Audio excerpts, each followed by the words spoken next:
Parfois, la réalité frappe plus fort que n'importe quelle motivation bon marché. La plupart des gens continuent de croire que le désir doit faire mal, que seul l'effort démesuré et l'anxiété sont les chemins légitimes vers ce que l'on veut. Mais la vérité est que cette mentalité est précisément ce qui nous maintient enchaînés, courant derrière des objectifs qui semblent fuir de plus en plus vite. Nous vivons dans une culture qui glorifie l'épuisement et l'obsession. Mais les stoïciens l'ont compris avant quiconque. Aucun accomplissement ne vaut le prix de la perte de la paix intérieure. Le véritable magnétisme surgit lorsque tu sais ce que tu veux, mais que tu ne t'agenouilles pas devant l'urgence, ni ne t'humilies devant le manque. C'est le pouvoir du détachement. Manifester n'est pas une question de crier à l'univers tes désirs, ni de te forcer à être positif tout le temps, mais d'entraîner l'esprit à soutenir le désir depuis le calme et la discipline. L'anxiété face aux résultats est une dette interne qui ne se termine jamais de se payer. Apprendre à lâcher prise est le véritable luxe. Si tu es fatigué de vivre en mode survie, de sentir que la satisfaction est une promesse toujours repoussée, c'est le moment de changer le mécanisme. La philosophie stoïque n'est ni abstraite ni lointaine. C'est une stratégie brutalement efficace pour cesser de traîner derrière tes rêves et commencer à marcher avec eux. Personne ne te doit rien, mais tu te dois la sérénité. Ici, tu vas découvrir 8 façons directes de manifester avec intensité, mais sans te blesser dans le processus. 1. Désir sans attachement, agis sans urgence. La vérité est celle-ci. Ton problème n'est pas que tu désires trop, mais que tu t'accroches comme si ton existence en dépendait. On t'a vendu le mensonge que la vie ne récompense que celui qui ne lâche jamais prise, celui qui se consume pour ses objectifs et se désole pour chaque résultat en attente. Mais cet attachement est le piège le plus coûteux que tu puisses payer. Le désir n'est pas l'ennemi, le besoin désespéré, oui. Cette anxiété avec laquelle tu te précipites à la recherche de ce qui te manque ne révèle qu'une fracture dans ton caractère, une insécurité qui crie plus fort que tes intentions. La plupart vivent tellement accrochés à l'objectif, tellement obsédés par ce qui va venir, qu'ils ne profitent jamais du processus réel de construire quelque chose de précieux. Combien d'énergie as-tu investi dans des contrôles imaginaires, à planifier jusqu'au moindre détail, juste pour finir par te sentir plus vide et anxieux qu'auparavant? Personne ne te le dit en face. Parfois, ton urgence à manifester ce que tu dis vouloir est justement ce qui t'en éloigne. La vie ne respecte ni la précipitation ni le besoin de contrôle. Elle ne répond qu'à la clarté et à la détermination tranquille. Agir depuis le vide et l'urgence, c'est comme te jeter à l'eau avec les poches pleines de pierres en espérant flotter. Et voici la phrase que tu ne veux pas entendre. Rien de vrai ne naît du désespoir.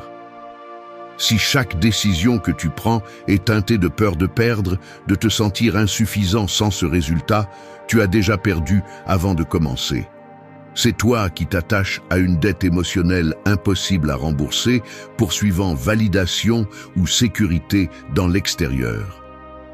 Ne confonds pas désir avec urgence. Le premier peut être une force puissante. Le second, une chaîne qui t'entraîne vers l'anxiété, vers l'autodestruction silencieuse, vers ce sentiment que rien n'est suffisant. Le stoïcisme exige de toi une honnêteté brutale. Veux-tu vraiment évoluer ou veux-tu juste cesser de te sentir mal à l'aise pendant un moment? Si tu n'es pas capable de lâcher le résultat, d'agir avec conviction et ensuite de laisser aller, tu deviens esclave de tes propres objectifs. Désirer sans attachement, c'est entraîner le muscle de la confiance. Il s'agit de pouvoir regarder ce que tu veux en face, de reconnaître la valeur que cela a pour toi et pourtant, de ne pas hypothéquer ta paix mentale une seconde de plus. Cela signifie agir, oui, mais le faire depuis un centre de gravité propre, pas depuis l'urgence de celui qui se sent incomplet. C'est ta souveraineté. La plupart échouent parce qu'ils veulent forcer le temps, parce qu'ils exigent des garanties avant de lever le petit doigt. Mais la vie ne fonctionne pas selon tes conditions. La sérénité est un filtre qui te permet de voir avec précision ce qui compte vraiment et d'agir seulement quand c'est nécessaire. Le reste est du bruit mental, un gaspillage inutile d'énergie et des justifications qui ne te soulagent que temporairement, mais te plongent à long terme. Si tu oses désirer sans attachement et agir sans urgence, tu entres dans un autre niveau de jeu. Celui qui n'a pas besoin attire, celui qui supplie repousse. Ne te laisse pas tromper. La véritable manifestation ne se produit pas lorsque tu exiges tout immédiatement, mais lorsque tu as appris à attendre sans perdre la foi, à te déplacer sans perdre le calme, à travailler sans perdre la dignité. C'est à ce moment-là que tu cesses de mendier des résultats et commences à les recevoir. Il ne s'agit pas de ne rien vouloir, il s'agit de ne pas en avoir besoin pour te sentir entier. C'est ainsi qu'on gagne vraiment. 2. Trouve du pouvoir dans le moment présent. Tu franchis la porte de ta maison après une longue journée et automatiquement, tu vérifies ton téléphone, tu enlèves tes chaussures presque sans t'en rendre compte, tu penses à ce qu'il reste à faire demain.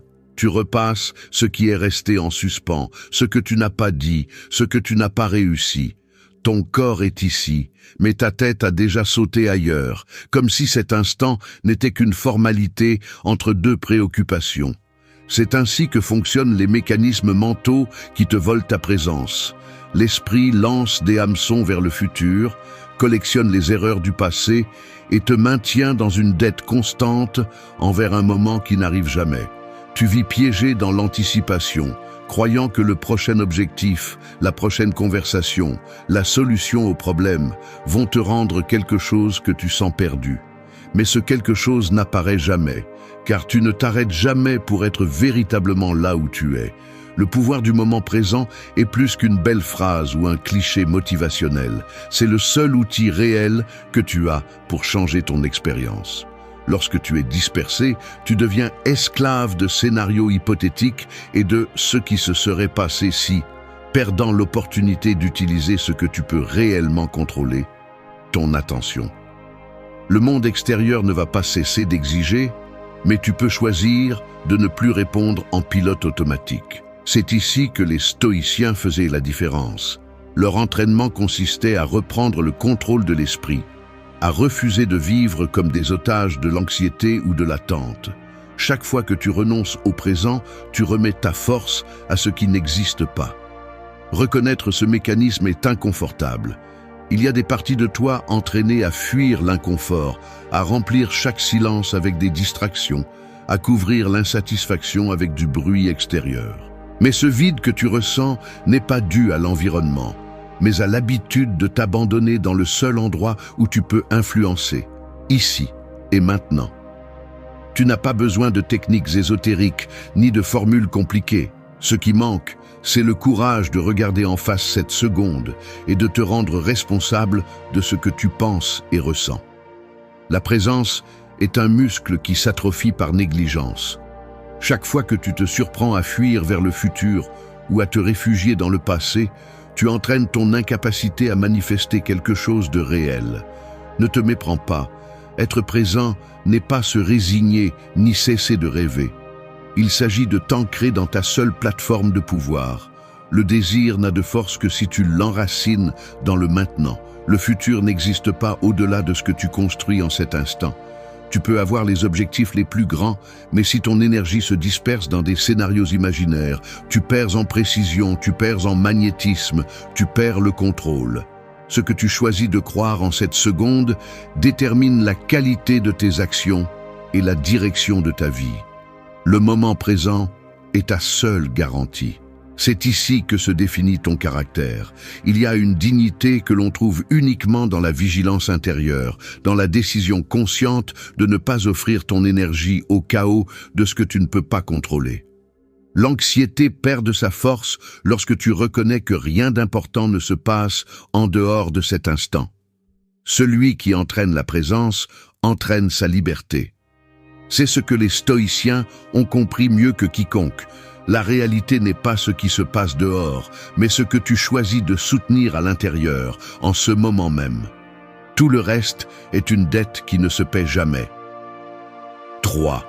Transformer la résistance en opportunité de croissance. Je dois l'admettre, il y a une part de moi qui déteste la résistance, qui l'expérimente comme un obstacle personnel, presque une offense à mon désir que tout s'écoule en ligne droite.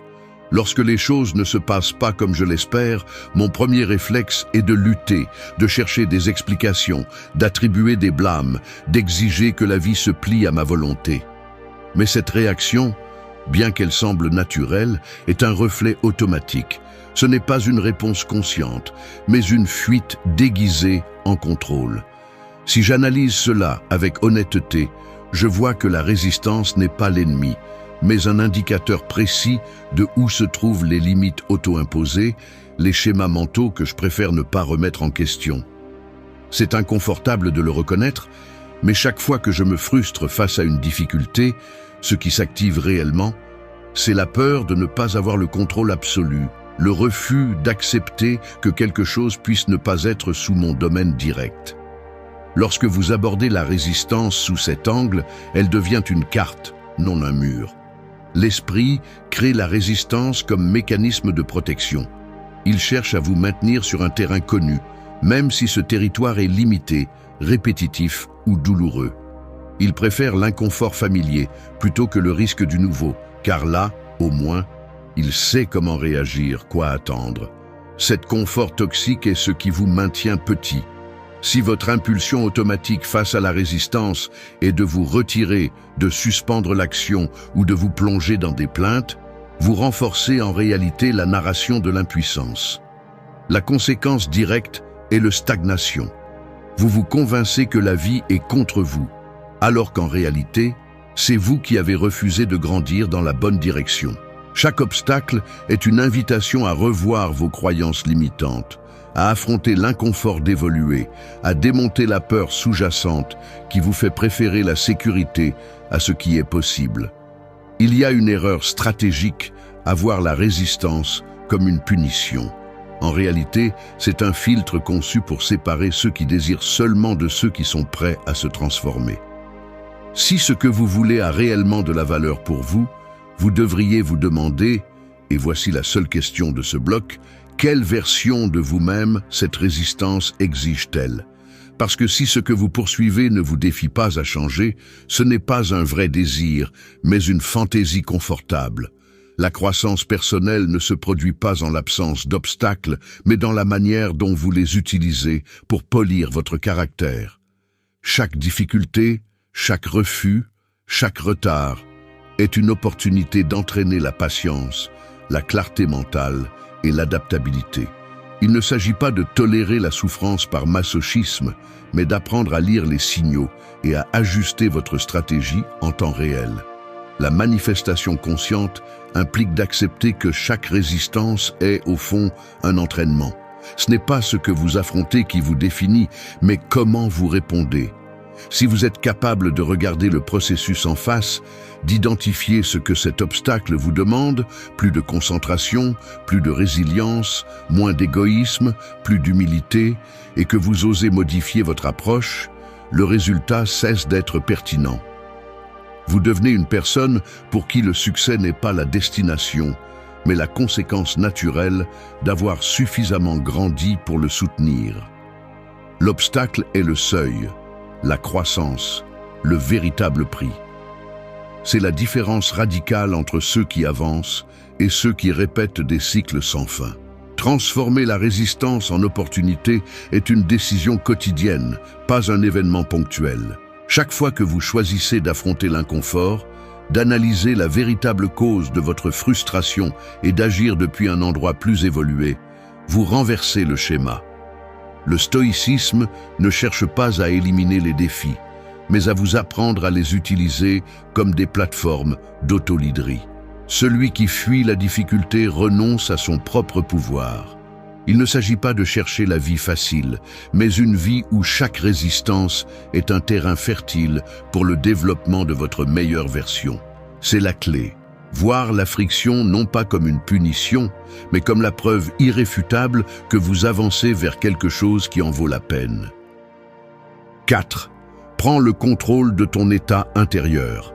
Il y a des jours où ton état intérieur ressemble à une salle de contrôle remplie de lumières clignotantes, de cadrans qui tournent sans relâche, de petites alarmes qui sonnent et tu ne sais pas exactement laquelle traiter en premier.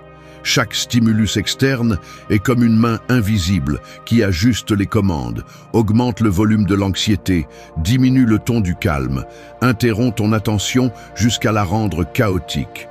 Tu peux sentir comment les muscles de ton cou se tendent, comment la mâchoire se serre un peu plus, comment le geste se durcit même si personne ne le remarque.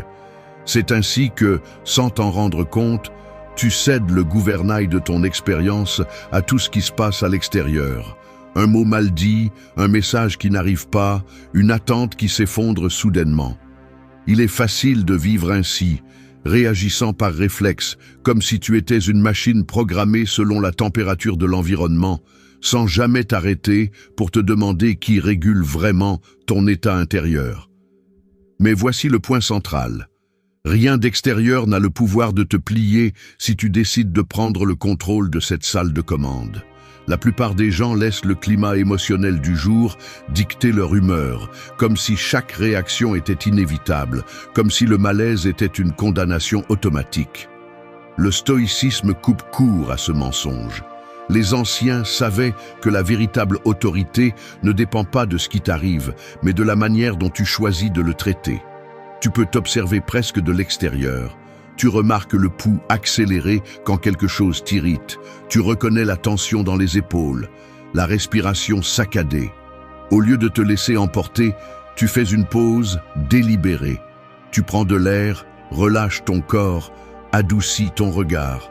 C'est un acte apparemment petit, mais c'est là que se produit le miracle. Tu n'es pas l'esclave de tes impulsions, tu les reconnais et choisis ta réponse. Le calme est une décision, pas une coïncidence. C'est une phrase qui vaut de l'or. Le contrôle intérieur ne signifie pas s'anesthésier ni réprimer ce que tu ressens. C'est plutôt ajuster le focus, tout comme tu régules la netteté d'une image.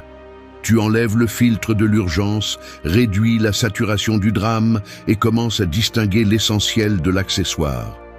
Une mauvaise nouvelle ne devient pas une sentence, une critique n'est pas une dague, un retard n'est pas une catastrophe. Tu commences à remarquer la différence entre réagir et répondre. Réagir est automatique, presque animal. Répondre est un acte conscient, un exercice de pouvoir intérieur. C'est ici que la manifestation réelle trouve son terrain fertile. Tu ne peux attirer que ce qui est en harmonie avec ton état intérieur. Et cet état est une construction quotidienne, pas un accident. Il y a un geste presque imperceptible qui sépare celui qui maîtrise son état de celui qui vit à la merci du chaos. La capacité de se tenir debout au milieu de la turbulence, de rester centré alors que tout invite à perdre son axe. Tu n'as pas besoin de grands discours ni de philosophies alambiquées. Il te suffit de te rappeler que le seul endroit où tu peux agir avec autorité est ton propre centre émotionnel. Le monde peut être en désordre, les gens peuvent être imprévisibles, les circonstances peuvent changer sans préavis, mais ta réaction t'appartient. Rien d'extérieur ne peut te voler la paix sans ta permission. Gravez cette phrase dans ta mémoire. C'est un entraînement, pas une inspiration passagère. Chaque fois que tu choisis de ne pas céder à l'irritation, que tu transformes l'inquiétude en action sereine, que tu échanges la plainte contre une décision, tu renforces les fondations de ton autodiscipline. Ce n'est pas la perfection, c'est la pratique. Les stoïciens n'étaient pas des saints, ils étaient des humains qui se fatiguaient, se frustraient, mais ne déléguaient jamais la clé de leur état intérieur à d'autres mains. La véritable autorité commence dans ta manière de ressentir et se reflète dans la qualité de ce que tu projettes. Si tu veux manifester quelque chose de grand, commence par nettoyer ta salle de contrôle. Le reste viendra tout seul. 5. Choisis quand agir, quand attendre. Agir sans savoir attendre, c'est saboter son propre processus. La plupart des gens ne échouent pas par manque de talent ou de ressources, mais à cause de cette compulsion enfantine de vouloir forcer chaque résultat, de confondre mouvement et avancement, de croire que la vie ne récompense que celui qui ne s'arrête jamais. On t'a entraîné à ressentir de la culpabilité lorsque tu ne fais rien. comme si la valeur personnelle dépendait d'être toujours occupé, toujours en train de pousser, toujours au bord de l'épuisement. Mais cette urgence ne te rend pas plus productif, elle te rend seulement plus aveugle aux signaux qui t'indiquent quand il est temps d'avancer et quand il est temps de rester calme. Il est inconfortable de le reconnaître, mais ton anxiété à agir est le masque parfait pour ne pas affronter la peur de rester immobile et de regarder ta propre insécurité en face. Certains remplissent leur journée de tâches inutiles juste pour ne pas entendre le vide en arrière-plan. D'autres se paralysent en attendant une certitude absolue qui n'arrive jamais. Les deux extrêmes sont deux formes de lâcheté déguisées en stratégie. Ne confonds pas l'action avec la réaction automatique. Prendre une décision sous la pression, l'impatience ou la peur de l'immobilisme est un investissement émotionnel qui a des intérêts très élevés. Chaque fois que tu agis sans clarté, tu alimentes seulement la confusion et tu t'éloignes de tout résultat authentique. Le stoïcisme ne te demande ni résignation ni passivité. Il exige de la précision. Savoir distinguer quand intervenir et quand laisser la vie suivre son cours est un art que peu maîtrisent, car cela implique de lâcher le contrôle que tu cherches obsessionnellement. Derrière la hâte de toujours bouger, il y a une fracture dans le caractère, une incapacité à tolérer le soi-disant ne rien faire, alors qu'en réalité, c'est l'espace où la maturité et l'intuition se développent. Il n'est pas surprenant que la plupart répètent les mêmes erreurs encore et encore. Ils agissent trop tôt ou trop tard parce qu'ils n'ont pas le courage d'attendre dans le vide, de supporter la tension sans fuir vers une action vide. L'impatience est une dette qui se paie cher. Tu veux des résultats immédiats parce que tu crains que, si cela ne se produit pas maintenant, cela ne se produira jamais. Mais la vie ne répond pas à tes délais arbitraires. Celui qui sait attendre ne reste pas inerte. Il reste alerte, lit le terrain, observe les petits changements et affine sa stratégie. Attendre n'est pas de la passivité, c'est de la discipline. C'est la capacité de soutenir le désir sans le transformer en besoin, de réserver ton énergie jusqu'à ce que l'action soit réellement efficace. C'est la différence entre ceux qui parviennent à manifester ce qu'ils veulent et ceux qui gaspillent simplement leur force dans des batailles sans sens. Agir à contretemps, c'est perdre deux fois. Tu perds l'effort et tu perds l'opportunité. Il y a une brutalité honnête à accepter que tu n'as pas toujours le contrôle du rythme, que parfois, la chose la plus sage est de te retenir, de renforcer la patience comme un muscle que presque personne n'entraîne. Le monde est rempli de gens qui avaient tout à portée de main et qui l'ont ruiné parce qu'ils ne savaient pas attendre le bon moment. Il est aussi rempli de ceux qui n'ont jamais essayé parce qu'ils se sont convaincus que le premier obstacle était un signe pour renoncer. Aucun des deux n'a d'autorité sur sa vie.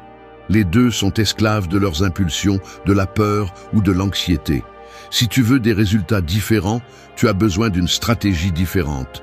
Apprendre à lire tes propres impulsions, à ne pas donner ton énergie à l'urgence ni à la léthargie. Choisis quand agir et quand attendre. C'est la différence entre un débutant et un maître. Ce n'est pas celui qui bouge le plus qui gagne, mais celui qui sait quand bouger. Arrête de cacher ta faiblesse derrière la précipitation ou l'excuse de la prudence infinie. La vie récompense celui qui décide en conscience, pas celui qui se consume dans le bruit de l'action inutile. 6. Pratiquez la gratitude pour ce que vous avez déjà. La vérité est que vous vivez dans la pénurie même si vous avez plus que ce que vous avez jamais rêvé. Il ne s'agit pas d'argent, ni de succès, ni de reconnaissance. C'est une pénurie mentale, une habitude de se concentrer sur ce qui manque, sur ce que vous n'avez pas encore accompli, sur ce que les autres ont et que vous n'avez pas. Ce mécanisme est un piège invisible qui sabote toute tentative de manifester quelque chose de nouveau dans votre vie. Vous ne reconnaissez pas ce que vous avez parce que votre esprit est entraîné à minimiser chaque réussite, à réduire chaque avancée, à transformer l'abondance en quelque chose d'invisible. C'est ainsi que fonctionne l'insatisfaction chronique. Vous opérez à partir d'un déficit émotionnel, comme si tout ce que vous êtes et avez n'était qu'un simple prélude avant d'obtenir l'important. Mais c'est là la racine de la frustration. Aucun accomplissement n'est suffisant pour celui qui ne prend jamais le temps de remercier ce qu'il possède déjà. La véritable gratitude n'est pas un joli slogan. C'est l'acte le plus révolutionnaire que vous puissiez pratiquer si vous souhaitez transformer votre vie de l'intérieur. Il y a une partie de vous qui résiste à la gratitude parce qu'elle associe la gratitude à la complaisance, à se résigner à moins que ce que vous désirez, comme si reconnaître ce que vous avez était une menace pour vos ambitions. Cette croyance est une distorsion dangereuse. La gratitude n'est pas renonciation, c'est reconnaissance. C'est le muscle qui vous permet de voir clairement ce qui fonctionne déjà, ce qui soutient votre présent, ce qui était autrefois un désir et qui fait maintenant partie de votre réalité. Lorsque vous ignorez ce fait et que vous ne tendez la main qu'à ce qui manque, vous envoyez un message clair à votre propre système. Rien n'est suffisant. Je ne vaux pas pour ce que j'ai, mais pour ce que je n'ai pas encore accompli. C'est de là que naît l'anxiété, le sentiment de dette permanente, l'incapacité à profiter du processus et à célébrer les avancées.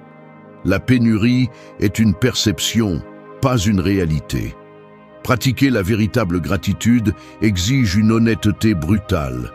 Ce n'est pas rester en surface en disant des phrases automatiques chaque matin, c'est examiner le poids de vos pensées, le filtre avec lequel vous jugez vos journées, la tendance à minimiser le positif par peur de devenir vulnérable ou que la vie vous l'enlève. C'est ici que la psychologie profonde et le stoïcisme se rencontrent. Les deux vous demandent d'interrompre le circuit de la plainte intérieure et de confronter l'habitude de vivre en attendant toujours le prochain miracle. La gratitude interrompt la dette émotionnelle et vous oblige à regarder de front ce qui existe déjà.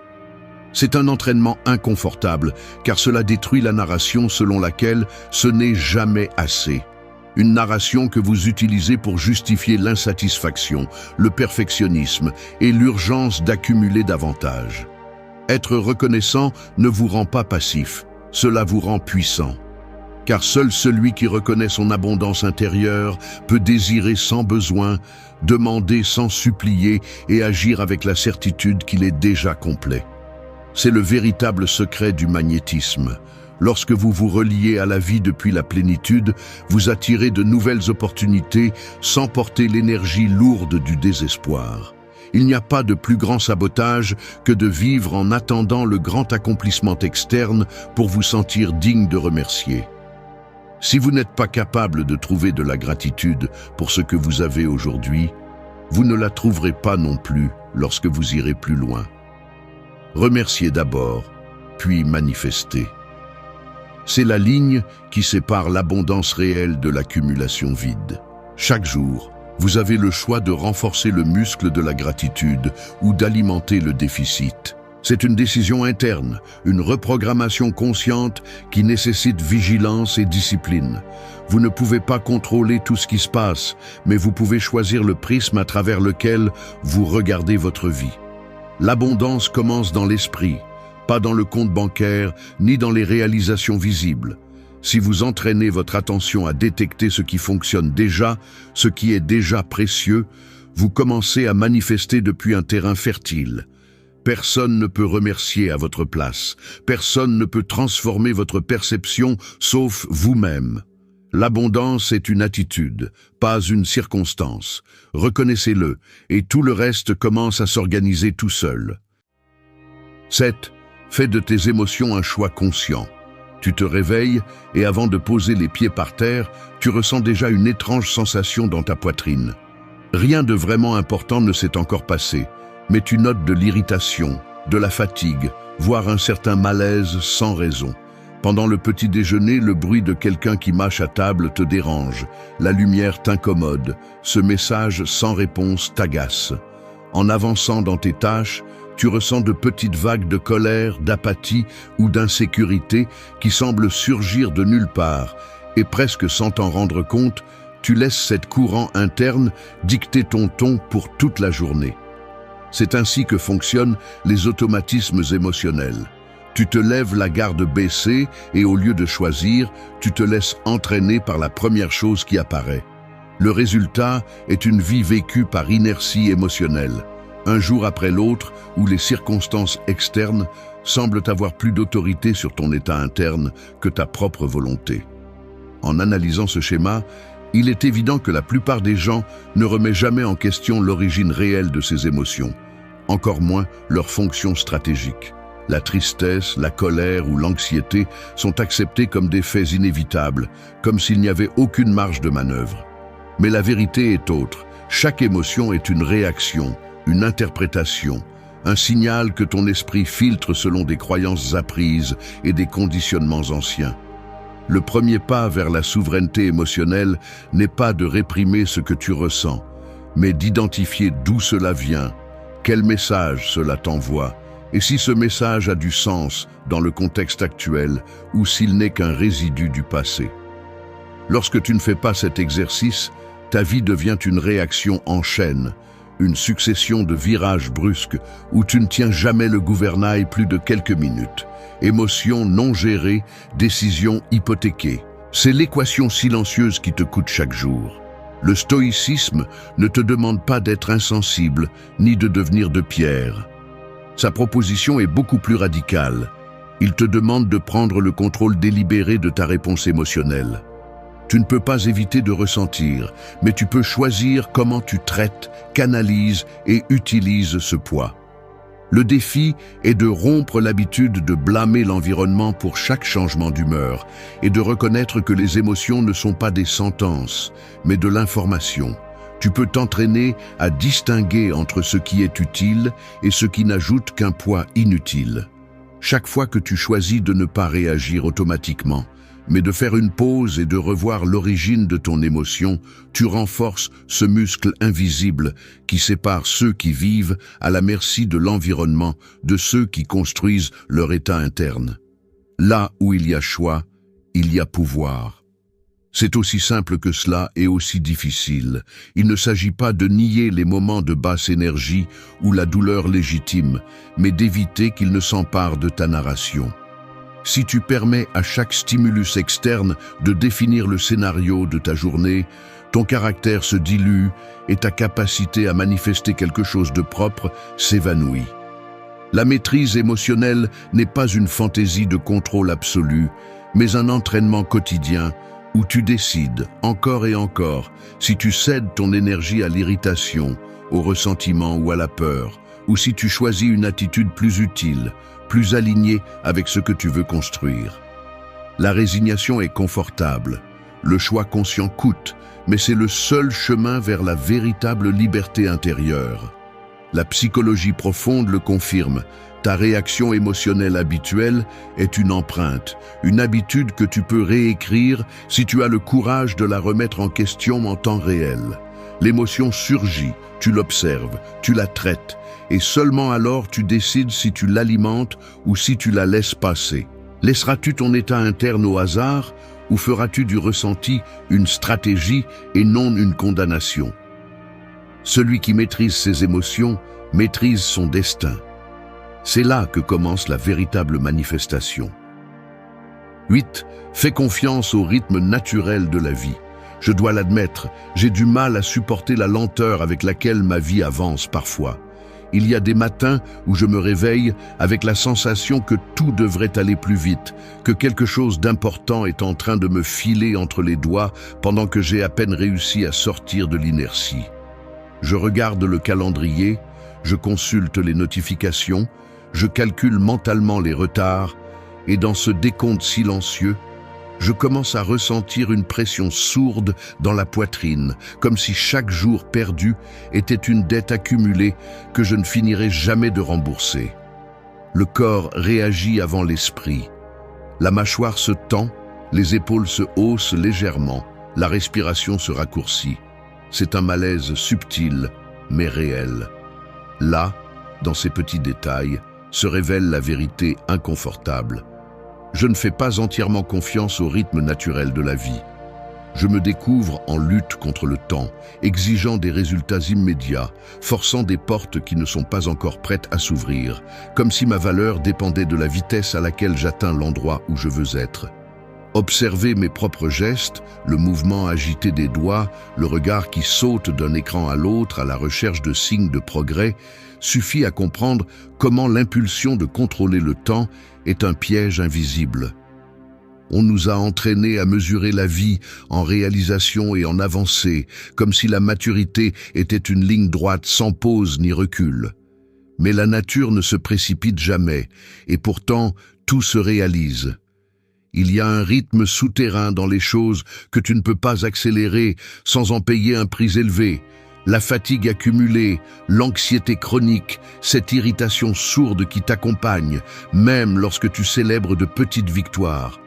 Tu peux le sentir sur ta peau, dans ton estomac, dans la façon dont les minutes te filent entre les doigts pendant que tu attends enfin que quelque chose se produise. Le désir de sauter des étapes est une fracture dans le caractère. Il révèle la peur de rester en arrière, de ne pas valoir si tu ne produis pas, que la vie te dépasse. La réalité est que la croissance authentique ne répond jamais à tes caprices ni à tes calendriers. Il y a des processus internes qui demandent plus de temps que tu ne voudrais leur accorder, des blessures qui ne se referment pas simplement parce que tu le décides, des projets qui mûrissent hors de ta vue. Refuser d'accepter ce rythme, c'est comme essayer de forcer la pousse d'une graine en tirant sur ses feuilles. Tu ne fais que briser ce qui était destiné à fleurir. La confiance dans le processus est, avant tout, une discipline mentale. C'est la capacité de garder son calme lorsque l'environnement te pousse à accélérer, de continuer à montrer de la conviction, même si le résultat n'apparaît pas encore. Le temps remet tout à sa place, même si tu n'aimes pas l'ordre. C'est le postulat le plus douloureux à accepter. Si tu observes attentivement, tu verras que les meilleures choses de ta vie ne sont jamais arrivées sous pression. Les relations authentiques, les apprentissages profonds, même les réalisations qui t'ont réellement changé sont survenus à un moment inattendu, lorsque tu avais déjà lâché prise sur l'urgence et cessé d'exiger des garanties. Le stoïcisme te demande cet acte de foi brutal. Faire confiance au fait que la vie a un rythme plus sage que ton impatience, que ce qui t'est destiné se présentera non pas parce que tu le poursuis désespérément, mais parce que tu as fait ta part, et ensuite lâcher prise. L'impatience est la dette la plus coûteuse que tu paies, la confiance, l'actif qui te rapporte le plus à long terme.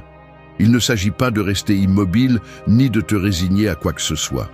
C'est un équilibre délicat entre agir avec intention et respecter les cycles que tu ne peux pas gouverner.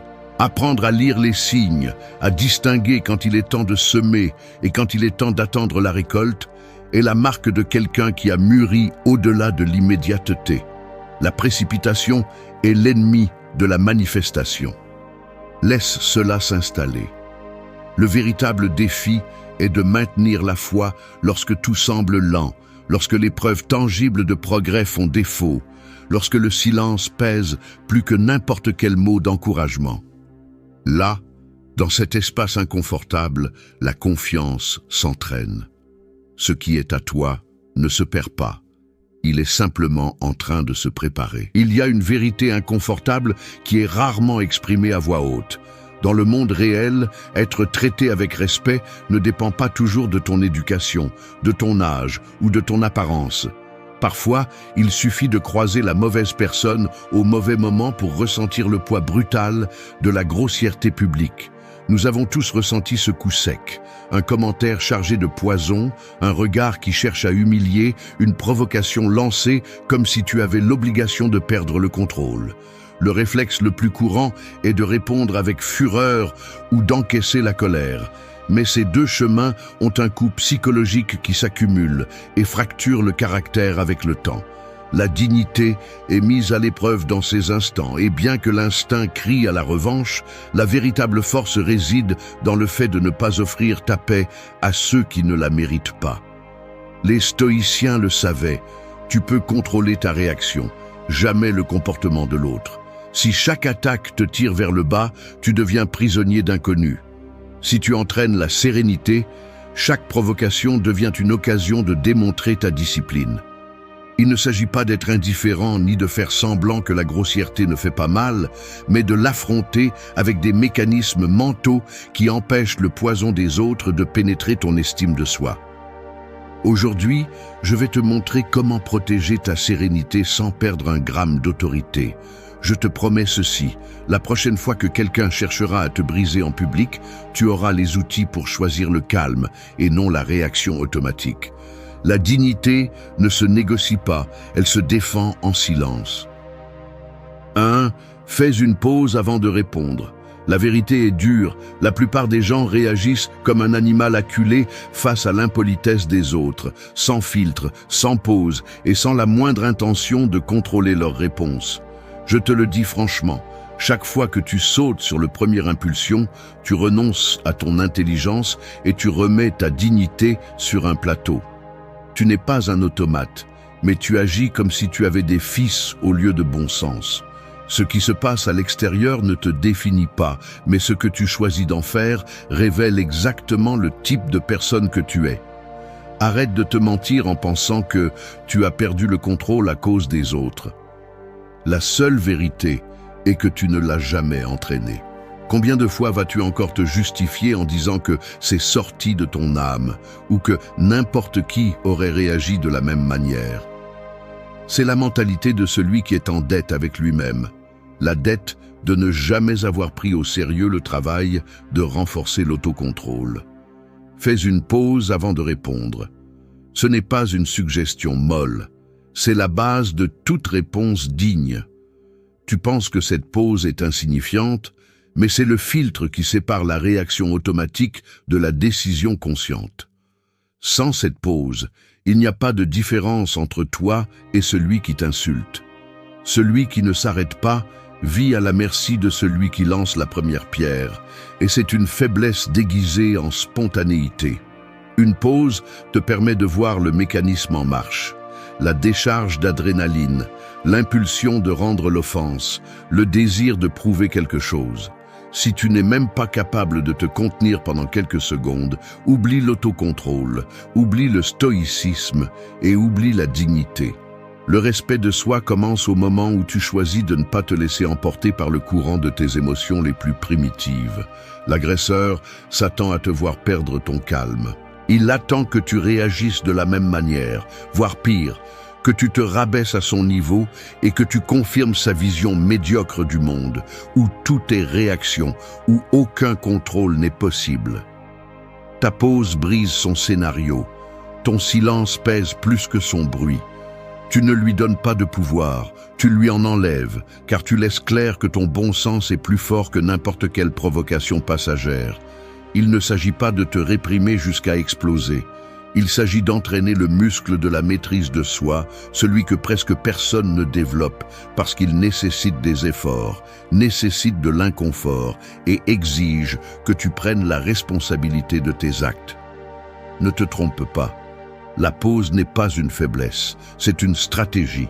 C'est la distance qui te permet d'observer l'attaque, de voir la blessure chez l'autre et de décider s'il vaut la peine de dépenser une seule parole de ton énergie.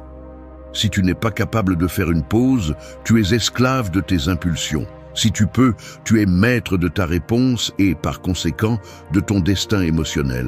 Celui qui ne contrôle pas la pause paie de sa paix intérieure. Fais la pause.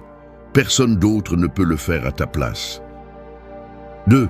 Ne prends pas l'attaque comme quelque chose de personnel. Tu es dans la file d'attente de la banque, il y a de l'urgence, l'ambiance est tendue et quelqu'un derrière toi lâche un commentaire désagréable. Tu vas rester là toute la matinée ou quoi?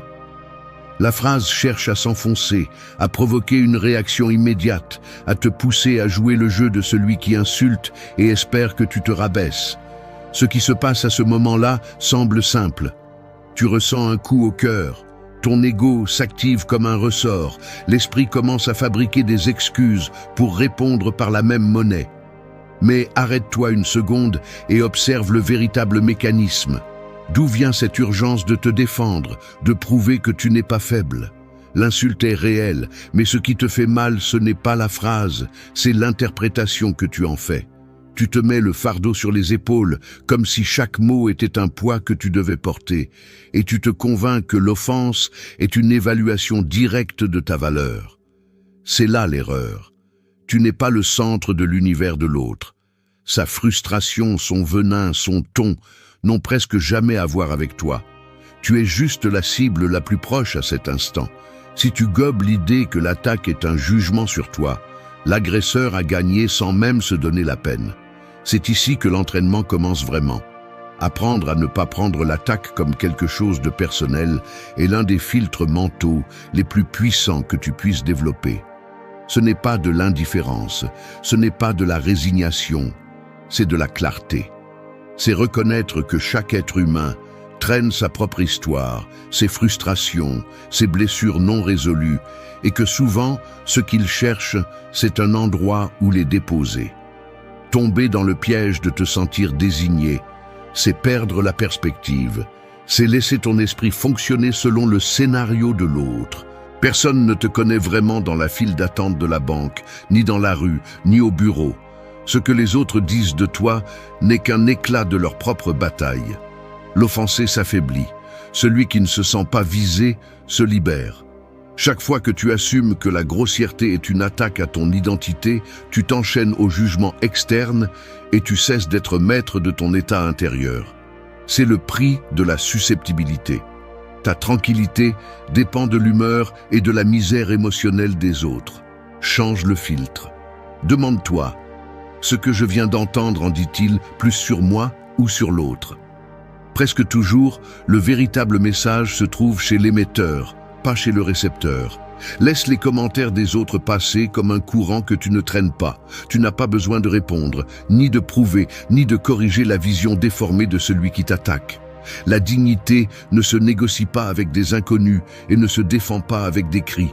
Celui qui ne prend pas l'attaque de manière personnelle économise de l'énergie et gagne en paix. Personne ne peut déplacer ton axe si tu ne le permets pas. C'est cela, la véritable indépendance émotionnelle. 3. Demander de la clarté face à l'impolitesse. Je vais te le dire sans détour.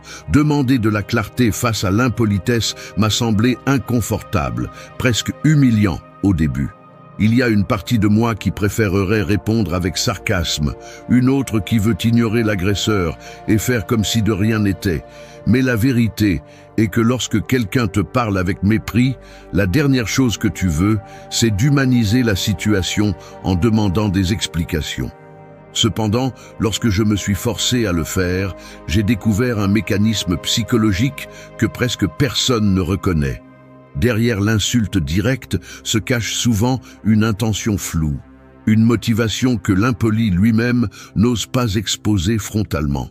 Et c'est ici que demander de la clarté devient une arme stratégique et non une démonstration de faiblesse. En décomposant la scène, la première chose qui se produit est une montée de tension. Le corps réagit, l'esprit cherche des réponses rapides et l'impulsion naturelle est de rendre le coup. Mais si tu intervenais à cet instant en demandant quelque chose d'aussi simple que « Que veux-tu dire exactement ?» ou « Peux-tu m'expliquer ce à quoi tu fais référence ?» tout le circuit émotionnel est interrompu. L'agresseur est contraint de faire face à ce qu'il vient de lancer, de mettre en mots concrets sa motivation. Très peu de personnes peuvent maintenir le même niveau d'hostilité lorsqu'on leur demande d'être clairs. C'est comme si la brume qui protégeait leur attitude se dissipait et qu'ils devaient soudain justifier leur comportement.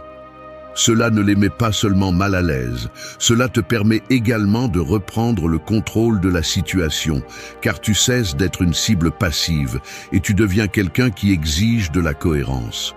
L'impolitesse survit dans l'ambiguïté. La clarté l'étouffe. En analysant la dynamique, demander des explications force une pause dans le flux automatique d'agression et de réaction. Celui qui insulte s'attend à un rebond émotionnel, pas à une demande de précision. En lui demandant de clarifier, tu le confrontes à son propre désordre intérieur. Souvent, il ne sait même pas pourquoi il agit ainsi. Il le fait parce qu'il est plus facile de lâcher du venin que de revisiter son propre malaise. Lorsque tu demandes de la clarté, tu lui renvoies la responsabilité de ses mots. Tu ne te mets pas en position de victime ni de bourreau. Tu demandes simplement qu'il prenne ses responsabilités. La dignité ne consiste pas à se taire ni à crier, mais à exiger que tout ce qui est dit ait un fondement.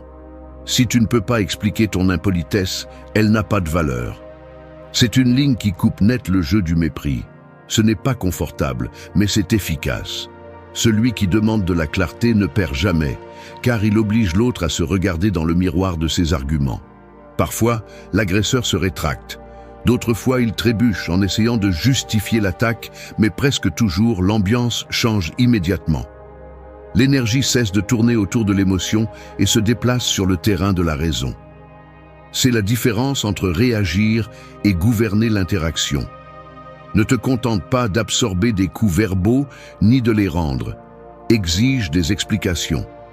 C'est le filtre qui sépare la critique valable de la décharge émotionnelle d'autrui. Demander de la clarté est une dignité en action. 4. Remercie et suis ton propre chemin. Tu traverses la ville comme on traverse un marché bondé, des voix, des poussées, des gestes brusques, des regards qui rebondissent sans s'arrêter.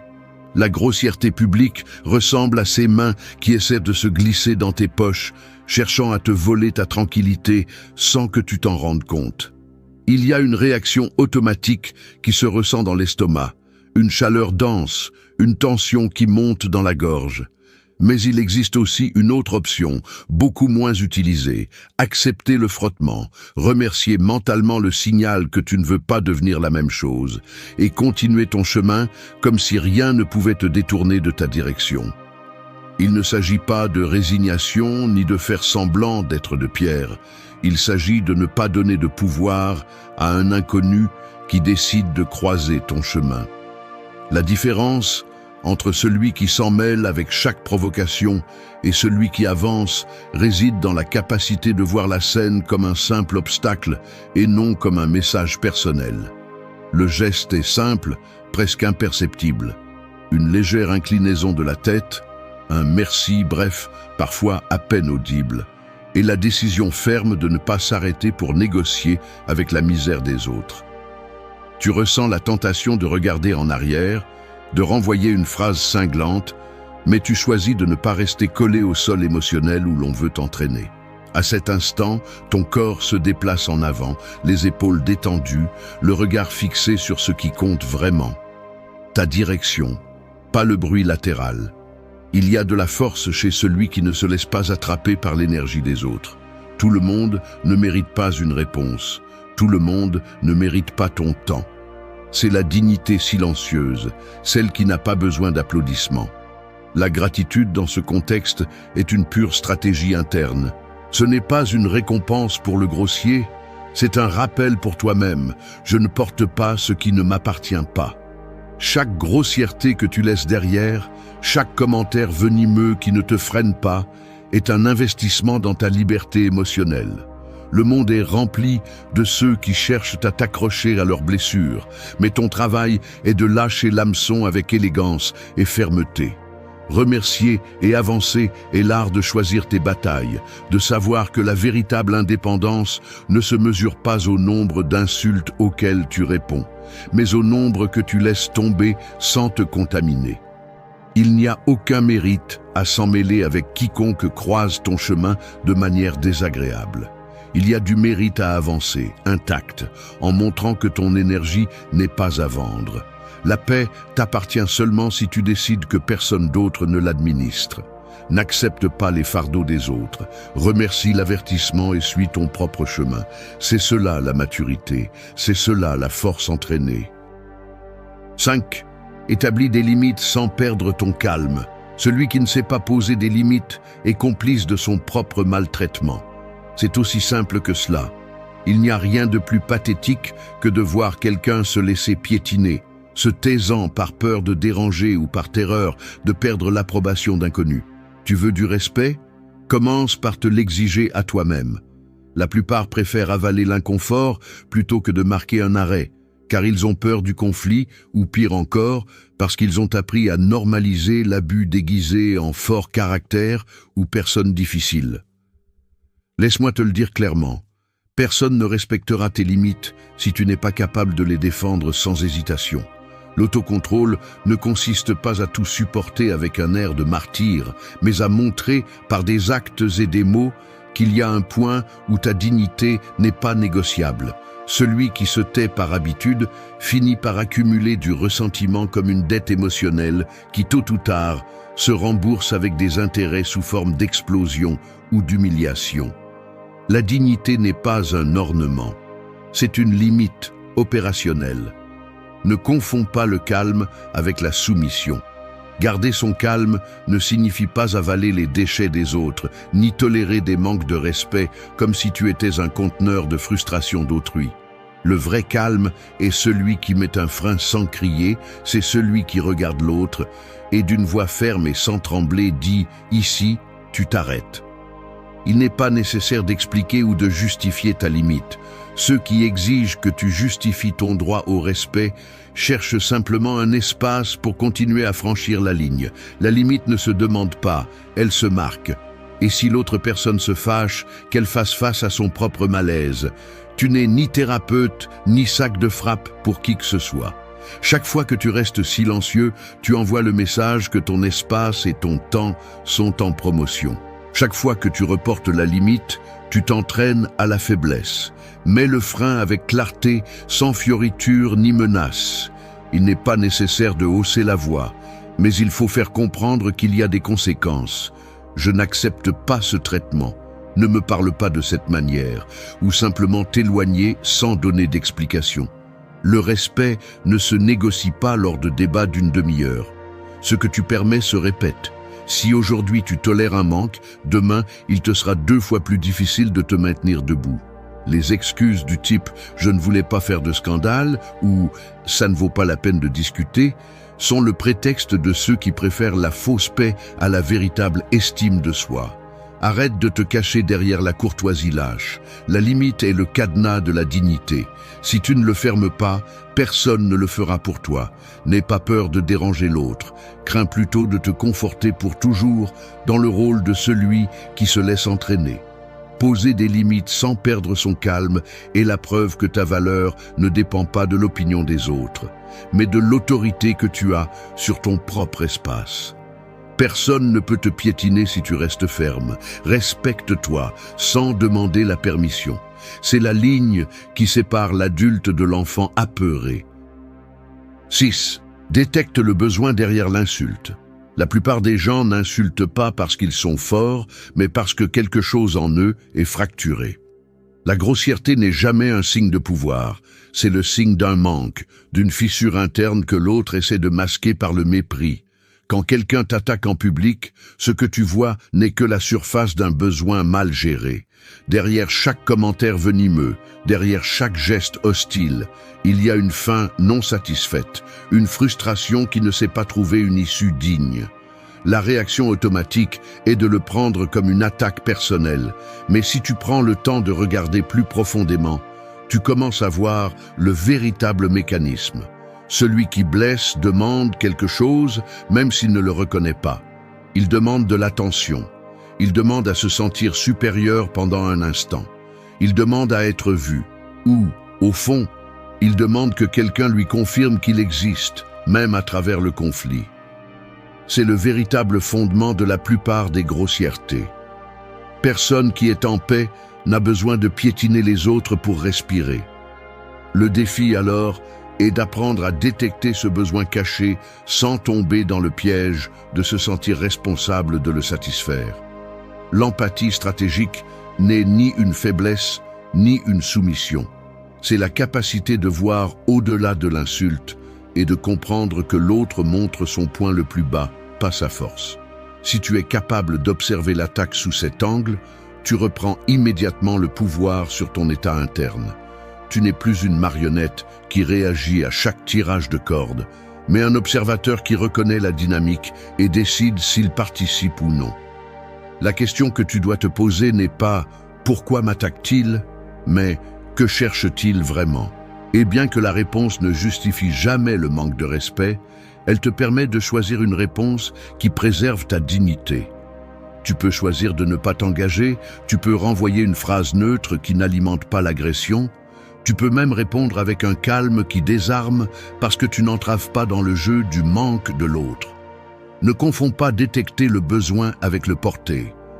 Tu n'es pas venu au monde pour être le thérapeute des inconnus, ni pour corriger le vide émotionnel de ceux qui ne se supportent pas eux-mêmes.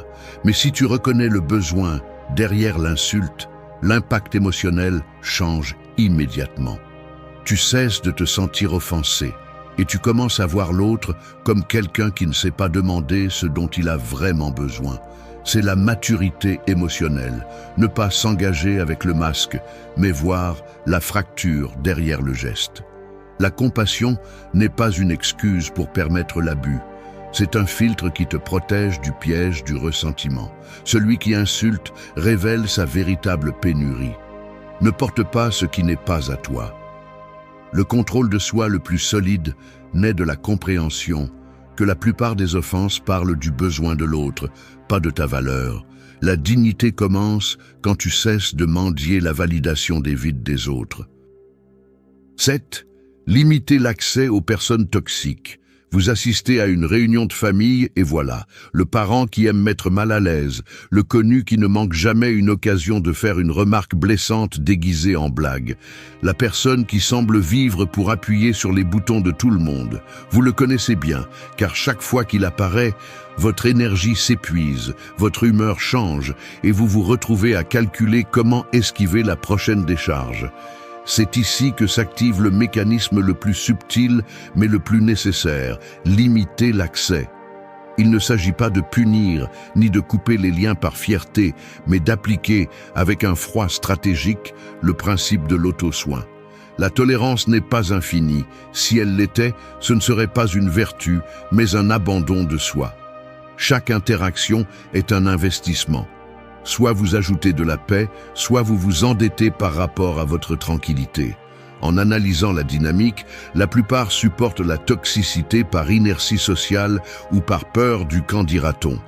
Mais laisser la porte ouverte à ceux qui ont déjà prouvé qu'ils viennent contaminer, c'est comme inviter un voleur à fouiller vos tiroirs chaque fois qu'il le souhaite.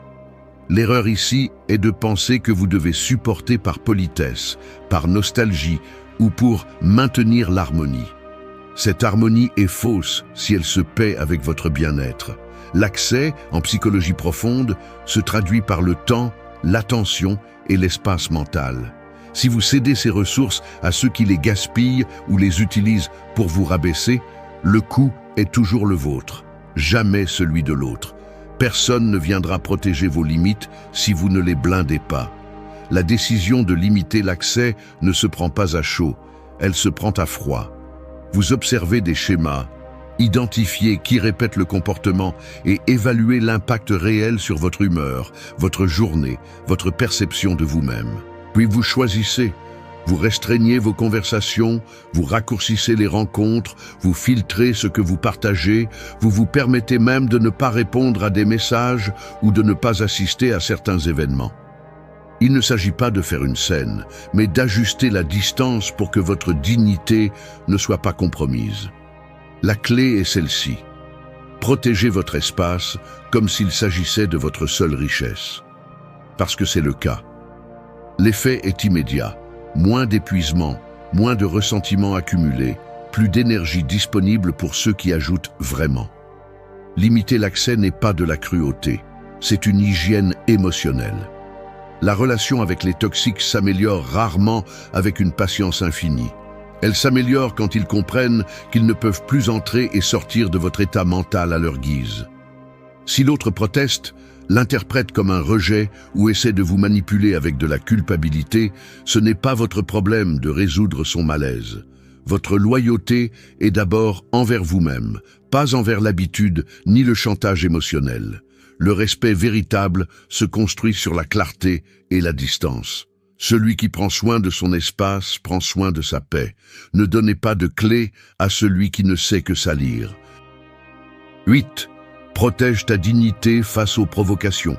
Je vais être brutalement honnête. Il y a des moments où j'ai ressenti la tentation de laisser une provocation faire ressortir le pire en moi. J'ai remarqué comment ma mâchoire se tend, les muscles de ma nuque se durcissent et mon esprit se remplit d'arguments aiguisés, tous prêts à être lancés.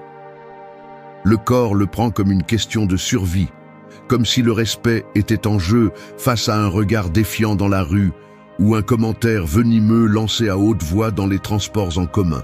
C'est inconfortable de l'admettre, mais parfois la dignité semble être une monnaie que l'on peut perdre en un instant, et l'impulsion de la défendre à tout prix te pousse exactement là où ils veulent te mener, dans le piège de la réaction. La sueur froide sur les paumes, le pouls accéléré, le désir de ne pas être en dessous dans ce duel invisible. Reconnaître cet automatisme est le premier pas, mais il ne suffit pas de le voir. La vraie question est comment protéger la dignité quand tout le système nerveux crie de répondre. La scène est simple et cruelle. Quelqu'un te regarde de haut en bas avec mépris, cherche une fissure dans ton armure à chaque geste, attend le moindre signe de faiblesse pour creuser plus profondément. Il y a des personnes qui se délectent de ce jeu sale, qui se nourrissent de l'inconfort des autres et collectionnent de petites victoires aux dépens de ceux qui cèdent. C'est là que se définit le véritable entraînement stoïque. Tu peux sentir le tremblement dans le creux de ton estomac, l'impulsion de hausser la voix, mais tu choisis autre chose. Il ne s'agit pas de durcir le visage, ni de devenir de pierre, mais de planter les pieds, de regarder fixement l'agresseur et de tenir le moment avec un calme qui coupe la tension ambiante. Le silence devient lourd, mais ce n'est pas de la soumission, c'est une déclaration. Je ne suis pas ici pour mendier du respect, ni pour mettre aux enchères ma dignité. C'est la ligne emblématique. Celui qui résiste à la pression du moment, celui qui ne se précipite pas à répondre, démontre sa force sans recourir aux cris. Protéger la dignité n'est pas chercher l'approbation ni sortir vainqueur d'une compétition d'insultes. C'est quelque chose de bien plus sobre et bien plus coûteux. C'est décider que ta valeur n'est pas en jeu simplement parce que quelqu'un la remet en question à haute voix. Tu peux sentir le jugement dans les regards autour de toi, percevoir le murmure invisible de ceux qui attendent que tu réagisses, mais tu choisis de ne pas offrir ton énergie à ce théâtre. La dignité se transmet dans la manière dont tu maintiens le regard, dans la façon dont tu tiens ta posture, dans la respiration qui ne se brise pas même si à l'intérieur, l'adrénaline cherche une issue. Cette présence sereine, sans théâtralité, sans geste exagéré, est ce qui désarme celui qui provoque. Il n'y a pas de meilleure réponse que de montrer par des actes que tu n'es pas facile à entraîner. Tout ne mérite pas ta réaction. C'est une autre ligne emblématique. Le véritable blindage ne réside pas dans le volume de tes mots ni dans la dureté de tes gestes, mais dans le contrôle de soi que tu choisis d'exercer quand c'est le plus difficile. Celui qui provoque attend un reflet immédiat, une explosion qui rompt l'équilibre. S'il ne l'obtient pas, il se retrouve face à un mur qu'il ne peut pas traverser.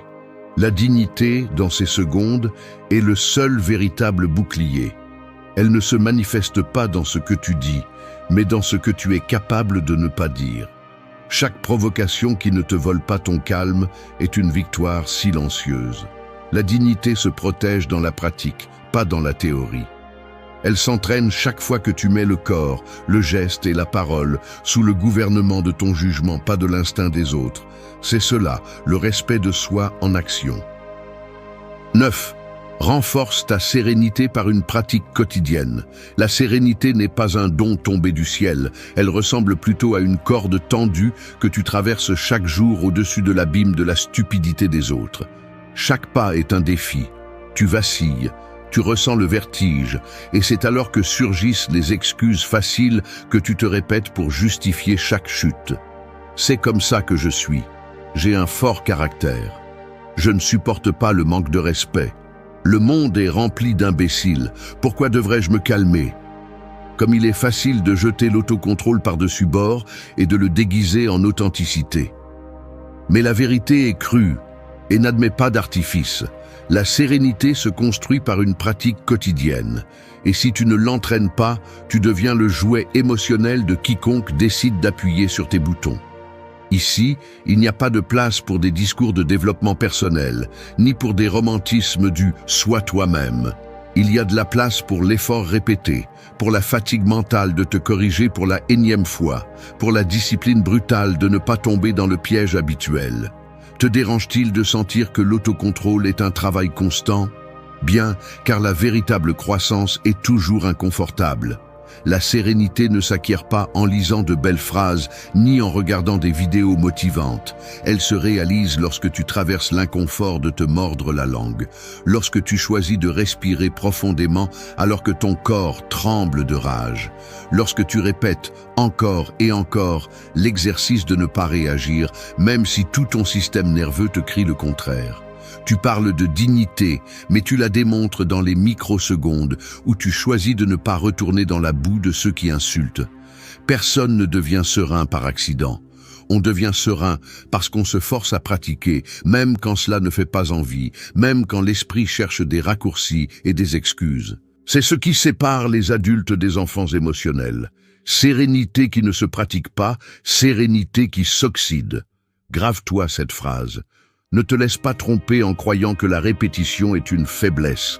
La répétition est le seul moyen de transformer l'impulsion en discernement. Chaque fois que tu fais face à une provocation sans perdre ton calme, tu places une brique de plus dans le mur de ton autocontrôle. Si tu relâches par paresse ou que tu te justifies par fatigue, tu recules tout ce que tu as avancé. C'est inconfortable, oui, mais celui qui cherche le confort émotionnel finit par payer avec de l'humiliation tôt ou tard. Le caractère se forge dans la fatigue de résister. Tu veux du respect pour toi-même? Ne le cherche pas dans l'indulgence, cherche-le dans la discipline du quotidien. Chaque fois que tu entraînes la sérénité, même en petite dose, tu récupères une partie de toi que le monde essaie de te ravir à grands cris. Il n'y a pas de raccourci, il n'y a pas de magie. Celui qui n'entraîne pas le calme entraîne sa ruine. C'est tout. 10. Choisis toujours la maîtrise de soi, pas la réaction. La maîtrise de soi est une décision, pas un trait de personnalité. Elle n'est pas héritée ni dépendante de la chance. C'est le produit inconfortable de choisir l'autocontrôle plutôt que l'impulsion, encore et encore, même si tout ton corps demande le contraire. Lorsque tu fais face à la grossièreté en public, ton esprit s'active en mode défense. De vieilles croyances surgissent, criant que si tu ne réponds pas, tu restes à la traîne, tu es humilié, tu passes pour faible. Sans t'en rendre compte, tu deviens l'otage d'une attente invisible, celle d'être fort à travers la réaction. Le véritable conflit n'est pas avec l'autre, mais avec l'image interne que tu as de toi-même. Qui es-tu quand personne ne t'applaudit pour garder ton calme? La réponse révèle de quoi tu es fait. Il y a un piège silencieux dans la réaction automatique. Elle semble te donner du pouvoir, mais en réalité, elle te le prend. Celui qui réagit se vide, car il remet son centre à la situation et laisse les émotions prendre le volant. Choisis la maîtrise de soi, celui qui a compris que ce que tu peux perdre de plus précieux dans une provocation n'est pas la discussion, mais le respect de soi. La maîtrise de soi n'est ni froideur ni indifférence. C'est la discipline de ne pas laisser les mouvements des autres dicter les tiens. Chaque fois que la colère te pousse au bord et que tu choisis de ne pas sauter, tu renforces une structure interne que personne ne voit, mais qui soutient tout le reste. Le véritable autocontrôle se cultive dans ces secondes d'inconfort, dans l'effort de ne pas déclencher la réponse facile, dans le courage de maintenir un silence inconfortable si nécessaire. L'esprit, par défaut, cherche à justifier l'éclat. Je ne pouvais pas laisser passer. Je devais me défendre. C'était juste. Mais derrière chaque justification se cache une incapacité à tolérer la tension interne que produit la provocation. La maîtrise de soi, en revanche, est d'accepter ce malaise sans anesthésie, de le laisser passer par le corps et de l'observer sans le transformer en action. La dignité se construit dans cet espace invisible où tu choisis de te contenir, même si tu sens que personne ne le remarque. Celui qui contrôle la réponse contrôle le résultat. Cette phrase est une invitation brutale à ne pas céder à la faiblesse facile de l'emportement. Tu peux tromper le monde avec une façade de force, mais ton jugement se révèle dans la qualité de tes choix sous pression. Maintenir la maîtrise de soi est un travail ingrat. C'est le muscle qui fait le plus mal à entraîner car il exige de renoncer à la gratification immédiate. Mais chaque fois que tu y parviens, tu crées une distance réelle entre ta valeur et l'opinion des autres. La réaction est esclavage, la maîtrise de soi est souveraineté. La différence entre te sentir maître de toi-même ou te sentir à la merci de n'importe quelle provocation se trouve dans cette ligne fine et rugueuse qui sépare ce que tu ressens de ce que tu fais. Personne ne peut choisir à ta place. Choisis toujours la maîtrise de soi. C'est le filtre définitif de ta maturité. Merci d'être resté jusqu'à la fin de la vidéo. Si vous avez tout vu, commentez « Je suis stoïcien » comme notre signe secret, indiquant que vous êtes un véritable apprenant du stoïcisme. N'oubliez pas de vous abonner et de liker la vidéo si elle vous a plu. Rendez-vous dans la prochaine vidéo et rappelez-vous,